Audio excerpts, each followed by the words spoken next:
सभा में राष्ट्रपति के अभिभाषण पर धन्यवाद प्रस्ताव पर बोलते हुए भारतीय जनता पार्टी की सांसद सुधांशु त्रिवेदी ने विपक्ष पर जमकर हमला बोला। देखिए। सदन में जब विपक्ष पर बरसे सुधांशु त्रिवेदी। अंग्रेज बेचारे चले गए भारत को देकर आजादी, पर अभी तक तुम गई नहीं चर्चिल दादा की परदादी। प्राचीन भारत के वैभव से कराया परिचय। एंशियंट चाइनीज में भारत को कहते हैं टियानजाऊ, TIANZHOU। जाऊ का मतलब होता केंद्र, टियान का मतलब होता स्वर्ग। यानी चाइना मानता था कि India is the centre of haven, और ये कहते हमने चीन से सीखा है। विरोधियों को एक एक करके दिया जवाब। Our vision is not electoral, it is civilizational। हम 2 सीटों की पार्टी थे, तब भी उतनी श्रद्धा और निष्ठा के साथ खड़े थे। हम 86 सीट पे भी वैसे ही खड़े थे, 120 पे वैसे ही खड़े थे, 182 पे वैसे ही खड़े थे, 282 पे वैसे ही खड़े थे, 303 पर वैसे ही खड़े और 240 पर भी वैसे ही खड़े हुए हैं। राज्यसभा में राष्ट्रपति के अभिभाषण पर धन्यवाद प्रस्ताव पर चर्चा की। शुरुआत करते हुए भारतीय जनता पार्टी की सांसद सुधांशु त्रिवेदी ने चुनाव नतीजों से लेकर अयोध्या और भगवान राम से जुड़ी सीटों पर हार, संविधान को लेकर विपक्ष पर जमकर हमला बोला। सुधांशु त्रिवेदी ने साथ ही राज्यसभा में देश के प्रथम प्रधानमंत्री पंडित जवाहरलाल नेहरू के मुकाबले नरेंद्र मोदी को अतुलनीय पीएम भी बताया। मगर हमारे बहुत से विपक्षी सदस्य कहते हैं कि साहब नेहरू जी की बराबरी तो मोदी जी से नहीं हो सकती। तो सभापति महोदय, मैं आपके माध्यम से कहना चाहता हूं कि तीसरी बार मोदी जी चुन के आए हैं, और ये मैं भी मानता हूं कि नेहरू जी और मोदी जी में बराबरी नहीं हो सकती। इसलिए तीसरी बार आने पे मैं सिर्फ 3 बिंदु दूंगा जिस पर हम मानते हैं कि नेहरू जी और मोदी जी की बराबरी नहीं हो सकती। नंबर 1, जब मोदी जी इस देश के प्रधानमंत्री के कैंडिडेट चुने जाने थे, सभापति महोदय, मुझे आज तक याद है 13 सितंबर 2013 शाम 6 बजे भाजपा की पार्लियामेंट्री बोर्ड की बैठक होनी थी और मोदी जी स्वयं उसके मेंबर थे, मगर उन्होंने कहा मैं उस बैठक में नहीं आऊंगा जिसमें मेरे बारे में विचार हो रहा हो। ये होता है नैतिकता के आधार के ऊपर निर्णय। उधर पंडित जवाहरलाल नेहरू जब कैबिनेट मिशन प्लान के तहत 26 अप्रैल 1946 को कांग्रेस का नया अध्यक्ष चुना जाना था और उसके लिए कांग्रेस वर्किंग कमेटी की बैठक होनी थी, और 20 अप्रैल को मौलाना आजाद को गांधी जी ने लेटर लिखा कि आप अपना नामांकन वापस ले लीजिए और मैं चाहता हूं कि नेहरू जी प्रधानमंत्री बने। परंतु इसके बावजूद उस बैठक के अंदर क्या हुआ, इसका रिकॉर्ड आचार्य कृपलानी ने अपनी किताब Gandhi his life and thought, Maulana Azad ने अपनी किताब India wins freedom, Rajmohan Gandhi ने अपनी किताब सरदार पटेल, और उस समय के सबसे प्रख्यात पत्रकार दुर्गादास ने अपनी किताब India from Curzon to Nehru and thereafter में लिखा है कि 1 वोट मिला पट्टाभी रमैया को और शायद 1 या 2 वोट मिले आचार्य कृपलानी को, शेष सारे वोट मिले सरदार पटेल को और 0 वोट मिले जवाहरलाल नेहरू जी को। वाकई कैसे तुलना हो सकती है? सर्वसम्मति से प्रधानमंत्री के कैंडिडेट बनने वाले मोदी जी और 0 वोट पाकर प्रधानमंत्री के कैंडिडेट बनने वाले सरदार हमारे नेहरू जी। एक वो नेता जिसको पूरे देश ने नेता माना, एक वो नेता जिसको उसकी पार्टी में किसी ने नेता नहीं माना। इसलिए वाकई तुलना नहीं हो सकती। सुधांशु त्रिवेदी ने बदलते भारत की सशक्त विदेश नीति का भी जिक्र किया। आज सक्षम विदेश नीति के द्वारा प्रधानमंत्री जी के नेतृत्व में, और यहाँ विदेश मंत्री जी स्वयं बैठे हुए हैं, भारत उस मुकाम तक पहुंचा है कि रशिया कहता है India is our traditional ally. पर मैं एक घटना बताना चाहता हूं। माननीय प्रधानमंत्री महोदय जब फिलिस्तीन जा रहे थे तो वो जॉर्डन में रुके और जॉर्डन के शाह ने कहा कि वो उनके पर्सनल हेलीकॉप्टर में उनको भेजेंगे पैलेस्टीन। उल्लेखनीय बात यह है कि जॉर्डन के शाह हुसैन प्रॉफेट मोहम्मद की डायरेक्ट डिसेंडेंसी में है। एक ही परिवार है जो प्रॉफेट मोहम्मद की डायरेक्ट डिसेंडेंसी में है। और आप सोचिए, जॉर्डन का प्लेन था, हेलीकॉप्टर जा रहा था पैलेस्टीन और उसको एस्कॉर्ट कर रहे थे इजराइल के फाइटर्स। आप सोचिए, इजराइल और फिलिस्तीन कभी किसी एक देश के साथ अगर एक रूप में कभी हुए हो तो वो प्रधानमंत्री श्री नरेंद्र मोदी जी के नेतृत्व में। बीजेपी सांसद ने लोकसभा चुनाव परिणाम को लेकर कांग्रेस पर जमकर चुटकी।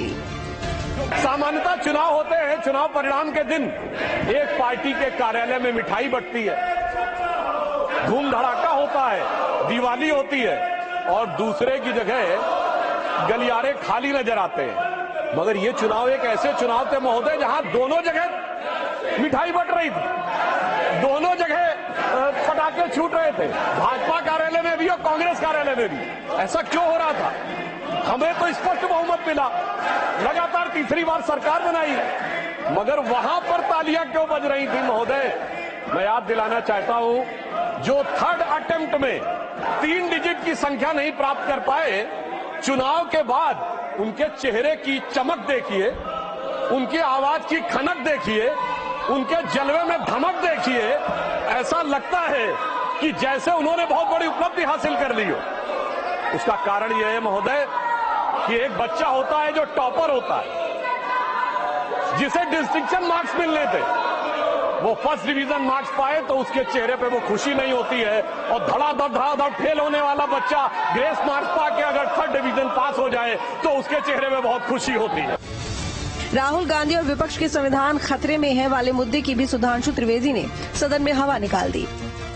मैं याद दिलाना चाहता हूं, जब जब ये सत्ता में आए संविधान खतरे में आया कि अब तो गालिब ज़ोक साहिर मीर सरकारी, अब तो गालिब ज़ोक साहिर मीर सरकारी, शायरी की हो गई तासीर सरकारी।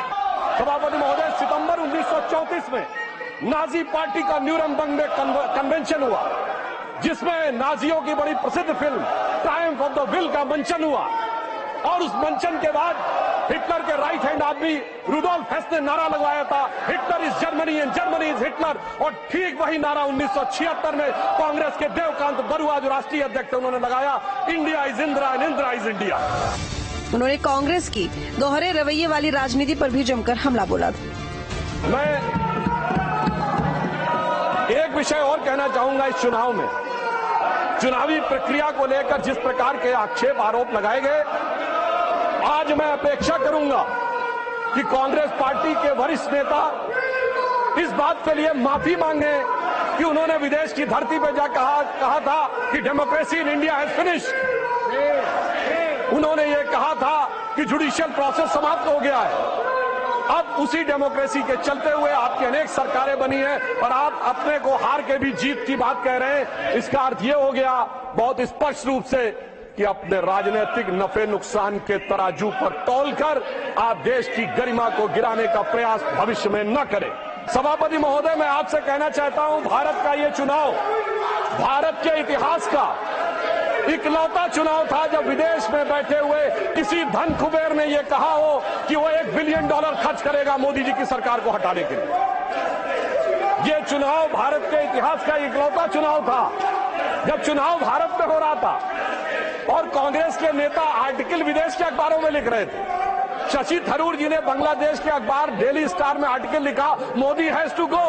अरे भाई, विदेश के अखबार में क्यों लिख रहे हो मोदी हैज टू गो? इतना ही नहीं, उन्होंने फैजाबाद लोकसभा सीट पर जीत पर खुश हो रहे विपक्ष को भी जमकर आड़े हाथों लिया। मगर सभापति महोदय, जब भारत की सांस्कृतिक चेतना की बात आती है तो निश्चित रूप से हमारे मन में नालंदा, बोधगया और उसी के साथ साथ भव्य श्री राम मंदिर का विषय भी आता है। परंतु इस बार बड़ी मजेदार बात है कि अयोध्या की लोकसभा सीट पर हमें वांछित सफलता नहीं मिली और उसको लेकर इनके चेहरों के ऊपर जो चमक दिखाई पड़ती है, ये अपने आप में राजनीतिक विश्लेषकों के लिए एक फूड फॉर थॉट है। क्योंकि इस प्रकार का एक वातावरण इस देश में बनाया गया कि एक वर्ग के लिए all eyes should be on Rafah, चाहे किसी को पता हो रफा है क्या, कहां ये ना पता हो, पर दूसरे के लिए all eyes should not be on Ayodhya. परंतु मैं ये भी बताना चाहता हूं सभापति महोदय, ये लोग समझ नहीं पाए। अयोध्या में जब हमें वांछित सफलता नहीं मिली तो हमारे विरोधी बता क्या रहे हैं? देखिए साहब, आप अयोध्या हार गए, बस्ती हार गए, प्रयागराज हार गए, चित्रकूट हार गए, नासिक, रामटेक और रामेश्वरम, यानी भगवान राम से जुड़े सारे स्थलों के बारे में बता रहे हैं कि यहां भारतीय जनता पार्टी को वास्तविक, जैसे कई तो ऐसी सीटें थी रामेश्वरम कभी नहीं जीते थे। परंतु महोदय, मैं कह रहा हूं, ये समझ नहीं पाए प्रभु की लीला क्या है। जो लोग ये कहते थे कि राम हुए नहीं, इसका सबूत दो, वो उत्तर से दक्षिण तक राम से जुड़े स्थानों का सबूत दे रहे हैं कि अयोध्या भी राम से जुड़ी थी, बस्ती भी जुड़ी थी, प्रयागराज भी था, रामटेक भी था, रामेश्वरम भी था।